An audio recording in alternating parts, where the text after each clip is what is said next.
అదరగొట్టే కారం రంగు రుచి ఆచి కారం పొడి. మేడిగడ్డ బ్యారేజ్ డేంజర్ జోన్ లో ఉందని కేంద్రం ప్రకటన చేసింది. మరమ్మతులు చేయకపోతే తీవ్ర నష్టం తప్పదని హెచ్చరించింది. ఇక టీడీపీ ఎంపీలు పార్లమెంట్లో అడిగిన ప్రశ్నకు సమాధానంగా కేంద్రం ఈ ప్రకటన చేసింది. కేటగిరీ 1 ప్రమాదకర డ్యామ్ గా మేడిగడ్డ ఉందని తెలిపింది. దేశంలో డ్యాంల భద్రతపై అడిగిన ప్రశ్నకు సమాధానంలో ఈ విషయం స్పష్టం చేసింది. కేంద్ర జలశక్తి శాఖ గత ఏడాది వర్షాకాలం తర్వాత జరిపిన తనిఖీల్లో పలు విషయాలు వెలుగు చూసినట్టు కేంద్ర మంత్రి తెలిపారు.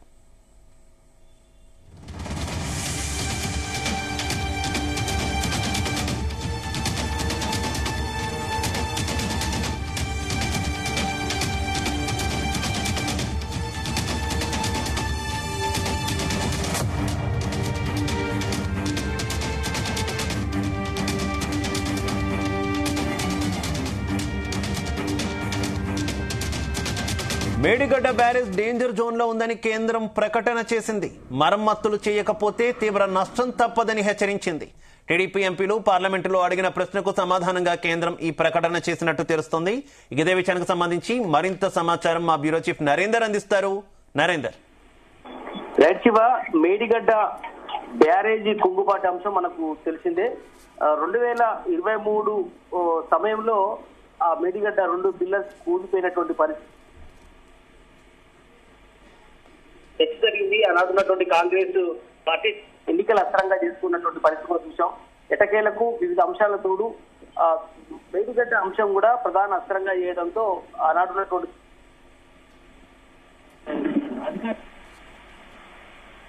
Congress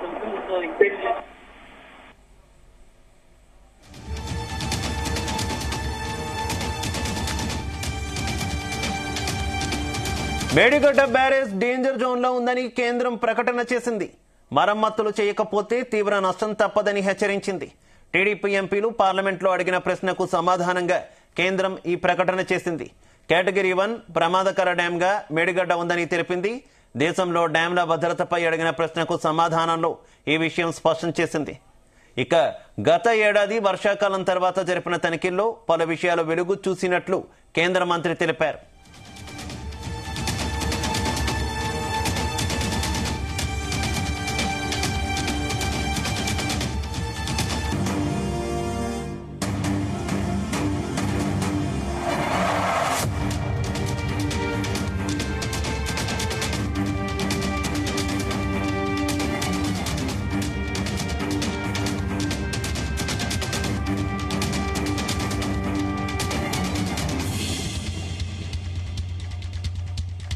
Medigadda barrage danger zone లో ఉందని కేంద్రం ప్రకటన చేసింది.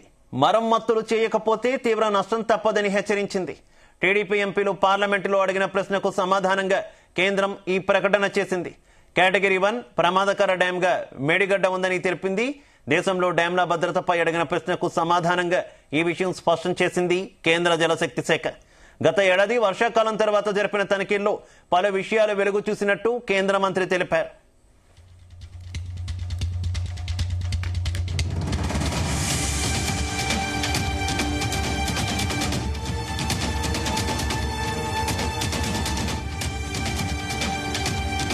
ఇదే విషయానికి సంబంధించి మరింత సమాచారం మా బ్యూరో చీఫ్ నరేందర్ అందిస్తారు.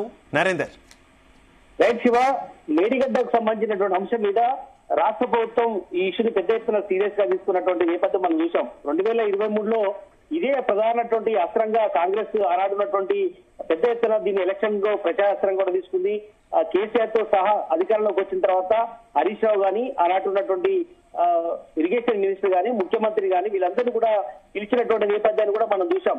బీఆర్కే భవన్ దాని తర్వాత విచారణలో జరిగినటువంటి అంశం గానీ దాని మీద చేసినటువంటి కమిటీ రిపోర్ట్ గానీ ఇవన్నీ కూడా ఒక్కొక్కటి బయటికి రావడంతో దాన్ని రిపేర్ చేయించాల్సిన పరిస్థితి వచ్చిందని కూడా గతంలో మనం విన్నాం. అయితే దీనికి సంబంధించి పెద్ద ఎత్తున దేశవ్యాప్తంగా చర్చ జరగడం, కేంద్రానికి సంబంధించినటువంటి నిపుణులు కూడా ఆ బ్యారేజ్ సంబంధించినటువంటి దగ్గరికి వచ్చి ఎంక్వైరీ చేసినటువంటి పరిస్థితి కూడా మనం చూసాం. మొన్న వర్షాకాలానికి సంబంధించినటువంటి ముందు దాని తర్వాత కూడా పూర్తి స్థాయిలో నిపుణుల కమిటీ ఒకటి వచ్చి ఎంక్వైరీ చేసినటువంటి నేపథ్యాన్ని కూడా ఆనాడు గమనించాం.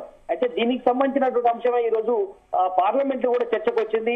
ఇక్కడ మేడిగడ్డ బ్యారేజ్ పై ఉన్నటువంటి సందేహాలు కావచ్చు, ఆ 2 పిల్లర్లు ఊడడం వల్ల భవిష్యత్తులో ఏ రకమైనటువంటి ప్రమాదం ఉండబోతుంది. ఎందుకంటే చాలా పురాతనమైనటువంటి బ్యారేజీలు అటు ఉమ్మడి రాష్ట్రాల్లో ఉన్నాయి, దేశవ్యాప్తంగా కూడా ఉన్నాయి. కొన్ని వందల దాకా నేపథ్యం ఉంది. ఇలాంటి వాటి మీద ఏవేవి ఏ రకమైనటువంటి కన్స్ట్రక్షన్ లోపంతో ఉన్నాయి, వాటి పురోగతి ఏంటి అని కూడా తెలుగుదేశం పార్టీకి సంబంధించినటువంటి ఎంపీలు లక్ష్మీనారాయణ గాని బైరెడ్డి శబరీలు అడిగినటువంటి ప్రశ్నలకు లిఖితపూర్వకమైనటువంటి సమాధానాన్ని జలశక్తి సహాయ మంత్రి రాజ్ భూషణ్ చౌదరి పార్లమెంట్ లో సమాధానాన్ని ఇచ్చారు. దీనికి సంబంధించి కూడా కేటగిరీ 1 కింద మేడిగడ్డ ప్రమాదకరమైనటువంటి బ్యారేజ్ లిస్ట్ లో డ్యామ్ లిస్ట్ లో ఉంది అన్నటువంటి విషయాన్ని కేంద్ర ప్రభుత్వం చాలా స్పష్టంగా చెప్పినటువంటి పరిస్థితి కూడా మనం చూసాం. గత ఏడాది వర్షాకాలంలో తర్వాత వర్షాకాలం ముందు జరిపినటువంటి మొత్తం కూడా ఎంక్వైరీలో తనిఖీలో పలు అంశాలు వెలుగులోకి వచ్చాయనేటువంటి విషయాన్ని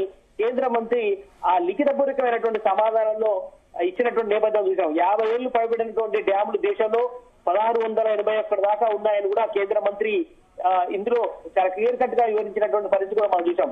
గత ఏడాది లాస్ట్ ఇయర్ వర్షాకాలం టైంలో ముందు 6500 లీటర్ డ్యామ్లకు, వర్షాకాలం తర్వాత 6500 డ్యాములు తనిఖీలు చేసినట్టు కూడా కేంద్ర ప్రభుత్వం స్పష్టంగా వెల్లడించినటువంటి పరిస్థితి కూడా ఉంది.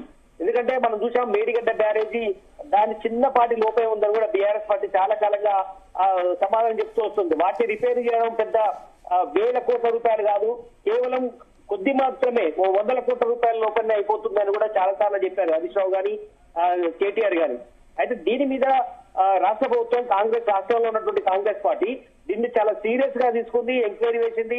ఆ రిపేర్ చేయడానికి ఎల్ఎన్టీ కంపెనీ ఏదైతే నిర్మాణం చేసిందో ఆగమేఘాల మీద ఎందుకు చేయాల్సిన పరిస్థితి ఈ 3.5 సంవత్సరాల్లోనే ఎందుకు తీసుకో, ఎందుకంటే కొన్ని ప్రాజెక్ట్ చూసాం 5 ఏళ్ళు 10 ఏళ్ళు కూడా కట్టినటువంటి బ్యారేజీలు ఉన్నాయి. అట్లా కట్టకుండా అడావుడిగా కట్టి ఏదో రికార్డులకు ఎక్కాలనేటువంటి ఉద్దేశంతో ఎందుకు చేశారని కూడా రేవంత్ రెడ్డితో సహా ఉత్తమ్ కుమార్ రెడ్డి చాలా సార్లు కూడా ప్రెస్ కాన్ఫరెన్స్ లో మాట్లాడినటువంటి ఉదాంతం ఉంది. అందుకనే ఇవన్నీ ఒకవైపు బీఆర్ఎస్ ఆర్గ్యుమెంట్ ఉంటే ఒక పక్క అధికార కాంగ్రెస్ పార్టీ ప్రత్యేక ఆరోపణలు జరుగుతున్నటువంటి నేపథ్యంలో ఇప్పుడు కేంద్ర ప్రభుత్వమే ఏకంగా మొత్తం కూడా తనిఖీలు చేసిన తర్వాత టెస్టింగ్ చేసిన తర్వాత మేడిగడ్డ దగ్గరికి వచ్చి ఒక వివరణాత్మకమైనటువంటి ఆన్సర్ ఇవ్వడం అనేది ఇక్కడ ఒక చాలా మందికి ఇప్పుడు దీని స్పష్టమైన దీని బీఆర్ఎస్ పార్టీ ఏ రకంగా ఆన్సర్ ఇస్తుందో మనం చూడాల్సిన అవసరం ఉంది. ఎందుకంటే ఇక్కడ ప్రధానంగా బీఆర్ఎస్ పార్టీ ఈ రకంగా కూడా ఆరోపణ చేసే అవకాశం ఉంది.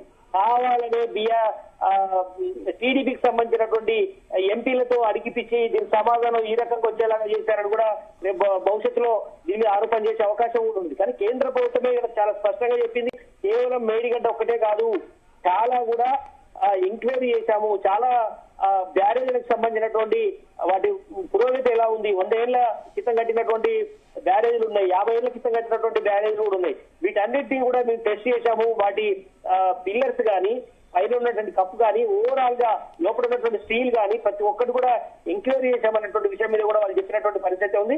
అందుకనే జలశక్తి సహాయ మంత్రి కూడా చాలా క్లియర్ కట్ గా దీనిలో ఆన్సరు దాదాపు అన్ని వివరాలతో కూడినటువంటి పరిస్థితి కూడా మనం చూసాం. ఏ ఏజెన్సీ కింద ఏమేమి కట్టారు ఏందని కూడా అన్ని రాష్ట్రాలకు సంబంధించి దాదాపు 22 లిస్ట్ అవుట్ చేసినటువంటి పరిస్థితి కూడా మనం చూసాం. తెలంగాణకు సంబంధించి WRD 100 కోట్లతో డ్రిప్ సంబంధించినటువంటి ఇష్యూ తీసుకొచ్చారని కూడా అన్ని విధాలు కూడా దీంట్లో పొందుపరిచినటువంటి పరిస్థితి ఉంది. దీంట్లో దాదాపు 3 పేజీల నివేదికను లోకసభ అన్క్వశ్చన్ కింద బయటికి రిలీజ్ చేసినటువంటి పరిస్థితి కూడా ఉంది.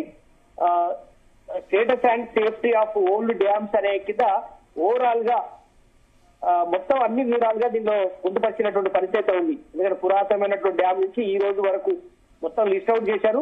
మరి దీని మీద రాష్ట్ర ప్రభుత్వం కూడా ఉత్తమ్ కుమార్ రెడ్డి కూడా ప్రెస్ కాన్ఫరెన్స్ పెట్టి కేంద్ర ప్రభుత్వం చెప్పినటువంటి అంశం మీద, గతంలో కాంగ్రెస్ పార్టీ చెప్పినటువంటి అంశం మీద ఖచ్చితంగా రాష్ట్ర ప్రభుత్వం కూడా రిప్లై ఇచ్చే అవకాశం ఉంటుంది. దీని మీద కూడా హరీష్ రావు కూడా రేపు ఈ అలౌడ్ ఉంది కాబట్టి కేసీఆర్ సంబంధించినటువంటి ఇష్యూ తర్వాత ఆయన కూడా మాట్లాడే అవకాశం అయితే కనిపిస్తుంది. బట్ కేంద్రమే ఒక స్పష్టమైనటువంటి నిర్ణయం ఈ డ్యామ్ మీద చెప్పినటువంటి నేపథ్యంలో ఎట్లాంటి రాజకీయ ప్రకంపనలు వచ్చే అవకాశం ఉంది రాష్ట్రంలో, కాంగ్రెస్ కానీ బీఆర్ఎస్ కానీ ఏ రకంగా దీని మీద మాట్లాడతాయి అని కూడా చూడాల్సిన అవసరం ఉంది. బట్ 2 పార్టీలు ఒకటే కదా అని కూడా చెప్పే అవకాశాలు ఉంటాయి. అయితే నరేందర్, ఒక పక్క రాష్ట్రంలో మున్సిపల్ ఎన్నికల హడావిడి నడుస్తున్న ఈ టైంలో మరోసారి మేడిగడ్డ అంశం తెర మీదకు రావడం మీద కొంత బీఆర్ఎస్ కూడా అనుమానాలు వ్యక్తం చేస్తున్న పరిస్థితి కనిపిస్తున్నట్టుంది కదా, ఏమనుకోవాలి?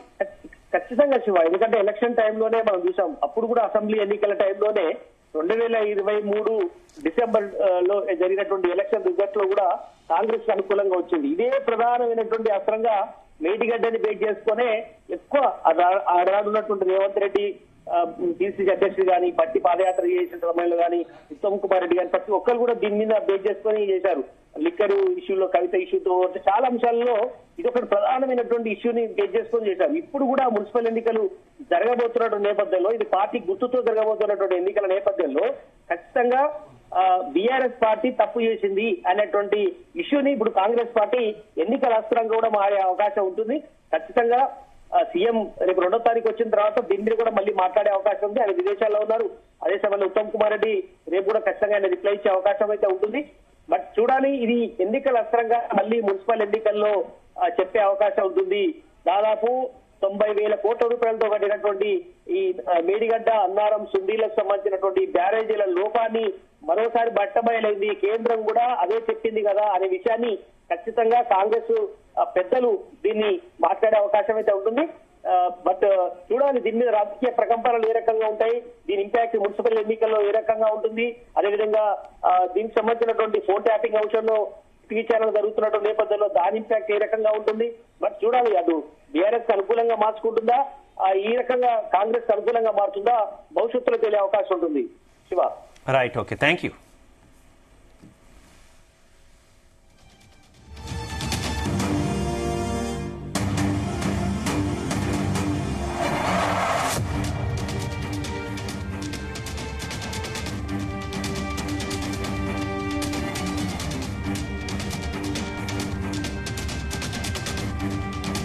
మేడిగడ్డ బ్యారేజ్ డేంజర్ జోన్లో ఉందని కేంద్రం ప్రకటన చేసింది. మరమ్మతులు చేయకపోతే తీవ్ర నష్టం తప్పదని హెచ్చరించింది. టీడీపీ ఎంపీలు పార్లమెంటులో అడిగిన ప్రశ్నకు సమాధానంగా కేంద్రం ఈ ప్రకటన చేసింది. కేటగిరీ 1 ప్రమాదకర డ్యాంగా మేడిగడ్డ ఉందని తెలిపింది. దేశంలో డ్యాంల భద్రతపై అడిగిన ప్రశ్నకు సమాధానంలో ఈ విషయం స్పష్టం చేసింది కేంద్ర జలశక్తి శాఖ. గత ఏడాది వర్షాకాలం తర్వాత జరిపిన తనిఖీల్లో పలు విషయాలు వెలుగు చూసినట్టు కేంద్ర మంత్రి తెలిపారు.